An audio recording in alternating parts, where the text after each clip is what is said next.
अब बेटा ये तो हमने बात कर ली है कि हमने खाना जो है वो माउथ से चला गया है, माउथ के अंदर टीथ हैं, तो जो टीथ जो हैं वो फूड को मैस्टिकेट करने में हेल्प करते हैं, फूड को च्यूई करने में हेल्प करते हैं, और जो स्लाइवा होता है that add enzymes in that food which convert, हाँ जी बताइए, वो क्या करेगा, वो कॉम्प्लेक्स फूड यानी कि स्टार्च को किस में कन्वर्ट कर देगा, सिंपल शुगर में कन्वर्ट कर देगा। तो यहाँ पे आपके ये लाइन दी हुई है तो आप इसको अच्छे से अंडरलाइन कर लीजिए, 1 मार्क्स वहाँ पे लिख लीजिए। क्वेश्चन बहुत बार आया हुआ है आपके एग्जाम के अंदर।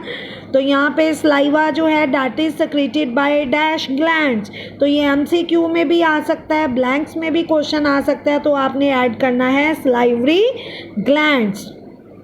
ठीक है, जिनको स्पेलिंग की प्रॉब्लम है यहाँ से देखिए बेटा, SALIVA अगर स्लाइवरी ग्लैंड पूछा जाता है क्या रिलीज करता है तो आपने RY काट देना है, तो ये क्या बन जाएगा स्लाइवा।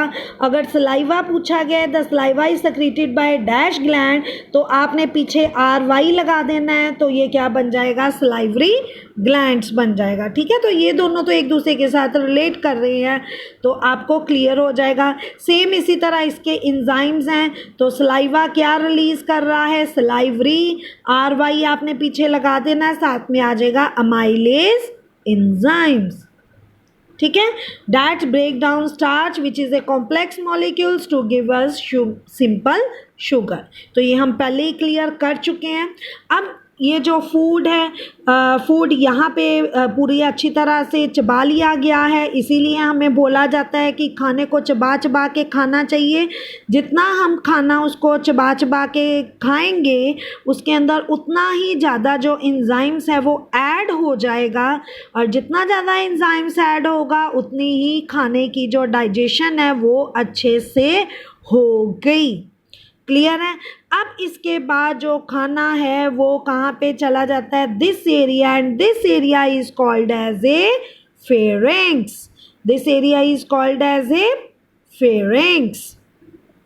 ठीक है, तो this is also called as a buccal cavity.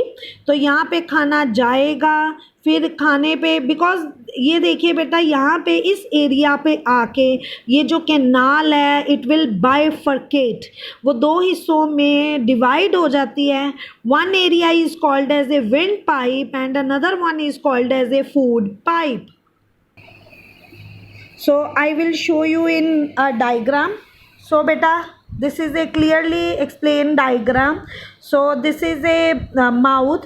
From the mouth the food will enter into this pharynx area, and the pharynx area it is further divided into two area है ना, which is clearly shown in this diagram, and this is a wind pipe and this is called as a food pipe, and इसके opening से पहले बेटा एक area होता है that is called as a epiglottis. Epiglottis is a covering, is a flap like covering which cover this area. जब हम कोई खाना खाते हैं तो ये जो कवरिंग है it will cover the windpipe so that the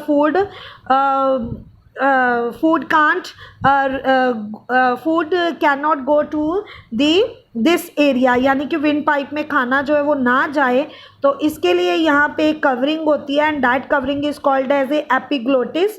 तो उस कवरिंग को हम लोग एपिग्लोटिस कहते हैं। ठीक है, तो अब ये जो दिस वन एरिया है, तो यहाँ से जो फूड है वो मूव करता हुआ कहाँ पे चला जाएगा, दिस एरिया में, and this area is called as a oesophagus.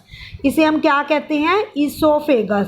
अब यहाँ पे जो मूवमेंट्स होती है वो बड़ी ही मस्कुलर मूवमेंट्स होती है, and that movement is called as a peristaltic movement. उसे हम क्या कहते हैं, पेरिस्टालिक मूवमेंट। क्लियर है, तो ये भी जो है बेटा बहुत इम्पॉर्टेंट है, द पेरिस्टालिक मूवमेंट।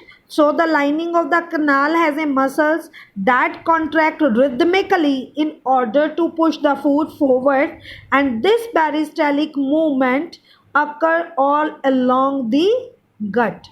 तो ये जो पेरिस्टालिक मूवमेंट्स है ये कहाँ पे होती है, इन द ईसोफेगस एरिया।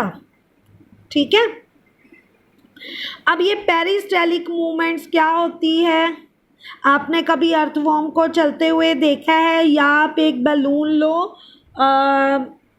मैं एक्सप्लेन करने की कोशिश कर सकती हूँ। जैसे ये हमारी कैनाल है, तो इसमें क्या होता है, जैसे ये फूड यहाँ पे आ चुका है बेटा, तो यहाँ पे ये चीज़ क्या हो जाएगी, कॉन्ट्रैक्ट हो जाएगी, ये क्या हो जाएगी, रिलैक्स हो जाएगी। फिर खाना जो है यहाँ पे पहुँचेगा तो ये चीज़ क्या हो जाएगी, कॉन्ट्रैक्ट हो जाएगी, लेकिन इसके पीछे वाला एरिया क्या हो जाएगा, रिलैक्स हो जाएगा। ठीक है, तो जहाँ जहाँ खाना ये जा रहा है ये कॉन्ट्रैक्शन होता जा रहा है, यहाँ रिलैक्सेशन होती जा रही है। तो this type of movement is called as a peristaltic movement. आपने बहुत सारी मूवीज़ में जब स्नेक्स जो है वो खाना खाता है या अपनी बॉडी में लेके जाता है, तो वो भी उसकी जो मूवमेंट्स होती है that is also called as a peristaltic movement. नहीं तो कोई घर में खाना खा रहा है तो आप उसकी नेक एरिया में ऑब्जर्व करके देखो कि जो खाना है वो कैसे कैसे धीरे धीरे मतलब जो है आगे की तरफ पुश होता जा रहा है, गले की तरफ पुश होता जा रहा है। तो that movement is called as a, उस मूवमेंट को हम लोग क्या कहते हैं, पेरिस्टालिक मूवमेंट। ठीक है, तो ये पेरिस्टालिक मूवमेंट से खाना जो है वो ईसोफेगस में जाता है। From the oesophagus it will move to the stomach. वो कहाँ पे चला जाता है, स्टमक में चला जाता है। ठीक है, तो स्टमक क्या होती है, जे शेप्ड है। ये देखिए जैसे जे शेप होता है वैसे बनी होती है ये स्टमक। तो stomach is a very important area in our body, या it's a very important organ for the digestive system. तो स्टमक जो है ये फूड को अच्छी तरह मिक्सिंग करने में हेल्प करती है। स्टमक जो है that release the acid, very strong acid, and that is called as a hydrochloric acid। तो यहाँ पे क्या बन रहा है, हाइड्रोक्लोरिक एसिड जो है वो बन रहा है, जो कि फूड को डाइजेस्ट करने में हेल्प करता है। अब ये जो हाइड्रोक्लोरिक एसिड है, कौन सा एसिड, हाइड्रोक्लोरिक एसिड, HCl है बेटा, ये HCl हाइड्रोजन क्लोरीन। सो हाइड्रोक्लोरिक एसिड है, इट इज रिलीज्ड बाय, तो हाइड्रोक्लोरिक एसिड जो है ये हम कर रहे हैं, सबसे पहले हम लिख लेते हैं स्टमक। तो hydrochloric acid is released by a gland. कौन सा ग्लैंड, गैस्ट्रिक ग्लैंड। तो जो गैस्ट्रिक ग्लैंड है पेट के अंदर, स्टमक के अंदर, that release the hydrochloric acid. Clear है, तो ये हाइड्रोक्लोरिक एसिड जो है वो रिलीज करता है। उसके अलावा ये जो गैस्ट्रिक ग्लैंड है ये क्या रिलीज करता है, सबसे पहले तो हमने बता दिया हाइड्रोक्लोरिक। उसके अलावा ये क्या रिलीज करता है, it release protein digesting enzyme. कौन सा, कॉल्ड पेप्सिन। उसके अलावा ये क्या रिलीज करता है, प्रोटीन डाइजेस्टिंग एंजाइम्स। कौन सा, पेप्सिन। उसके अलावा क्या करता है ये, इट रिलीज म्यूकस। म्यूकस क्या होती है बेटा, एक कवरिंग होती है जो कि स्टमक को हाइड्रोक्लोरिक एसिड से बचाती है। अब देखो उसके अंदर एसिड है स्टमक के अंदर, अब स्टमक को कोई नुकसान ना पहुंचे तो इसके अंदर क्या बन रही है, एक लेयर बन जाती है, और उस वो लेयर क्या करती है, इस पूरे स्टमक को प्रोटेक्ट करती है। किससे प्रोटेक्ट कर रही है, हाइड्रोक्लोरिक एसिड से। और उस प्रोटेक्टिंग लेयर का नाम क्या है, म्यूकस। उसे हम क्या कहते हैं, म्यूकस। और ये चेंज भी होती है बेटा, ये थोड़े दिनों बाद ये क्या हो जाती है, चेंज हो जाती है। क्लियर हो गया इतना आपको। तो ये जो आपका फंक्शन है गैस्ट्रिक ग्लैंड्स के। तो ये बहुत ज़्यादा इम्पॉर्टेंट है बेटा, ठीक है। तो ये आपके इम्पॉर्टेंट 3 मार्क्स में ये क्वेश्चन आता है।